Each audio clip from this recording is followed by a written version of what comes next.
혀 짧은 전도서의 성경 읽기. 창세기 42장. 야곱이 이집트에 곡식이 있다는 이야기를 듣고 자기 아들들에게 말했습니다.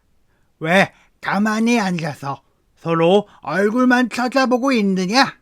듣자 하니 이집트에서 곡식이 있다고 한다. 이집트로 내려가서 먹을 곡식을 좀 사오너라. 그래야 먹고 살 수 있지 않겠느냐? 그리하여 요셉의 형 10명이 곡식을 사려고 이집트로 내려갔습니다. 하지만 야곱은 요셉의 동생 베냐민을 형들과 함께 보내지 않았습니다. 야곱은 베냐민에게 좋지 않은 일이 일어날까봐 두려워했습니다. 가나안 땅에도 가뭄이 들었기 때문에 이스라엘이라고도 부르는 야곱의 아들들은 곡식을 사기 위해 다른 많은 사람들과 함께 이집트로 내려갔습니다. 그때 요셉은 이집트의 총리였습니다.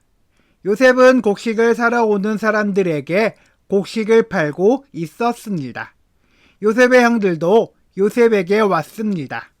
요셉의 형들은 땅에 엎드려 요셉에게 절했습니다. 요셉은 그들을 보자마자 그들이 자기의 형들이라는 것을 알았습니다. 그러나 요셉은 모르는 채 하였습니다. 요셉이 쌀쌀한 말투로 물어보았습니다. 너희들은 어디에서 왔느냐? 형들이 대답했습니다. 우리는 가나안 땅에서 먹을 것을 사려고 왔습니다. 요셉은 그들이 자기 형들이라는 것을 알았지만 그들은 요셉을 알아보지 못했습니다.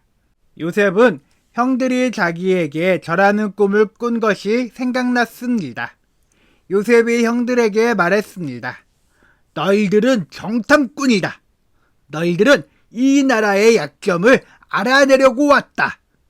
그러자 요셉의 형들이 요셉에게 말했습니다.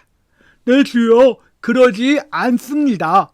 당신의 종인 우리는 먹을 것을 사러 왔을 뿐입니다. 우리는 모두 한 아버지의 아들입니다. 우리는 정탐꾼이 아닙니다. 우리는 정직한 사람입니다. 그러자 요셉이 그들에게 말했습니다.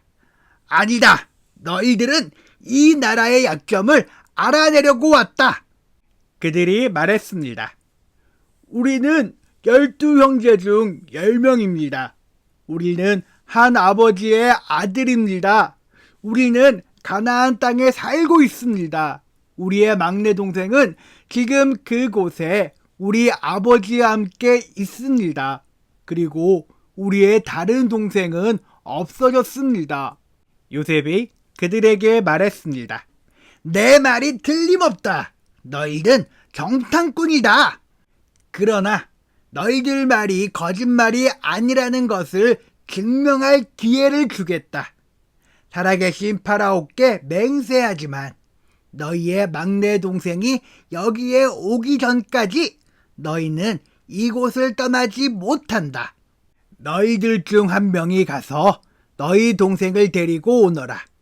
나머지는 여기 감옥에 갇혀 있어야 한다. 너희의 말이 옳은지 두고 봐야겠다. 만약 너희가 거짓말을 하는 것이라면 살아계신 파라오를 두고 맹세하지만 너희는 정탐꾼이다. 그리고 나서 요셉은 그들 모두를 3일 동안 감옥에 넣어두었습니다. 3일째 되는 날 요셉이 그들에게 말했습니다. 나는 하나님을 두려워하는 사람이다. 내 말대로 하면 너희를 살려주겠다. 만약 너희가 정직한 사람이라면 너희 중 한 사람만 여기 감옥에 남아 있어라.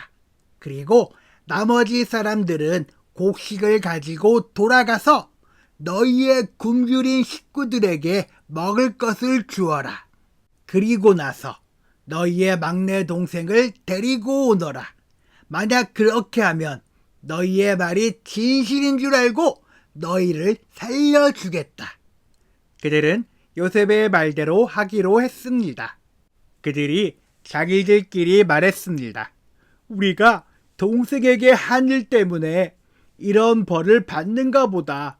우리는 동생이 고통을 당하면서 우리에게 살려달라고 외연하는 것을 보면서도 동생의 말을 듣지 않았다. 그래서 우리가 지금 이런 고통을 당하는 것이다. 그러자 르우벤이 그들에게 말했습니다. 내가 그 아이를 해치지 말라고 하지 않았느냐? 그런데도 너희는 내 말을 듣지 않았다.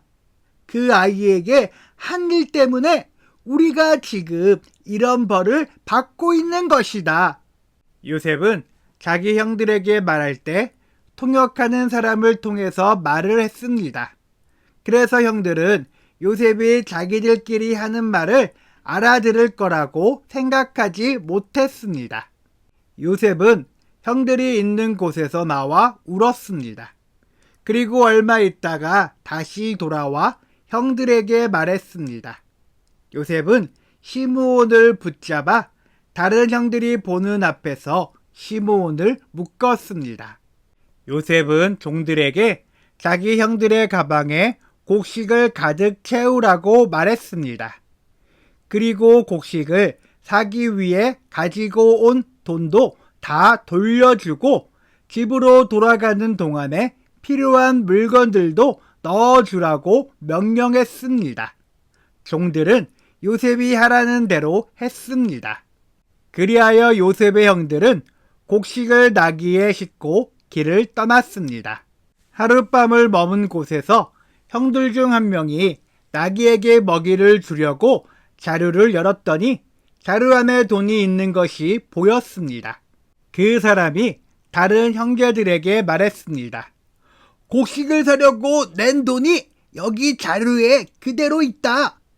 형들은 매우 놀라면서 자기들끼리 하나님께서 우리를 어떻게 하시려고 이런 일을 하셨는가 하고 말했습니다. 형들이 가나안 땅에 있던 자기 아버지 야곱에게 돌아갔습니다. 그들은 지금까지 일어난 일을 모두 야곱에게 이야기해 주었습니다. 그 땅의 주인이 우리에게 엄하게 말했습니다. 그 사람이 우리가 자기네 나라를 정탐하러 온 줄로 알길래 우리는 정탐꾼이 아니라 정직한 사람이라고 말했습니다. 우리는 한 아버지의 아들들로서 12형제 중에서 10명이라고 말해 주었습니다. 12형제 중 한 명은 없어졌고 막내 동생은 아버지와 함께 가나안 땅에 있다는 이야기도 했습니다. 그러자 그 땅의 주인이 우리에게 말했습니다. 너희가 정직한 사람이라는 것을 증명하려면 이렇게 하여라. 너희 중 한 명은 여기에 남아라. 그리고 나머지는 곡식을 가지고 너희의 굶주린 식구들에게 돌아가거라. 그리고 너희의 막내 동생을 이리로 데려오너라. 그래야 너희가 정탐꾼이 아니라 정직한 사람이라는 것을 알고 너희가 남겨두고 간 너희 형제를 돌려주겠다. 또한 너희는 우리 땅에서 자유롭게 다닐 수도 있을 것이다. 이 말을 하고 나서 요셉의 형들은 자루를 비웠습니다. 그랬더니 자루마다 돈이 그대로 들어 있었습니다. 그들과 그들의 아버지는 그것을 보고 두려워했습니다. 아버지 야곱이 말했습니다. 너희는 내 자식들을 다 빼앗아갔다. 요셉도 없어졌고 시므온도 없어졌다. 그런데 이제는 베냐민마저 데려가려고 하는구나. 어떻게 이런 일들이 일어날 수 있느냐? 그러다 르우벤이 아버지에게 말했습니다. 제가 만약 베냐민을 아버지께 다시 데리고 오지 못한다면 제 두 아들을 죽이셔도 좋습니다. 베냐민을 저에게 맡겨주십시오. 아버지께 다시 데리고 오겠습니다. 그러나 야곱이 말했습니다. 베냐민을 너희와 함께 보낼 수 없다. 베냐민의 형은 죽었다. 이제 베냐민은 내 아내 라헬이 남긴 마지막 아들이다. 베냐민이 이집트로 가는 동안 어떤 끔찍한 일이 일어날지 모른다. 그렇게 되면 나는 죽는 날까지 슬퍼하게 될 것이다. 아멘.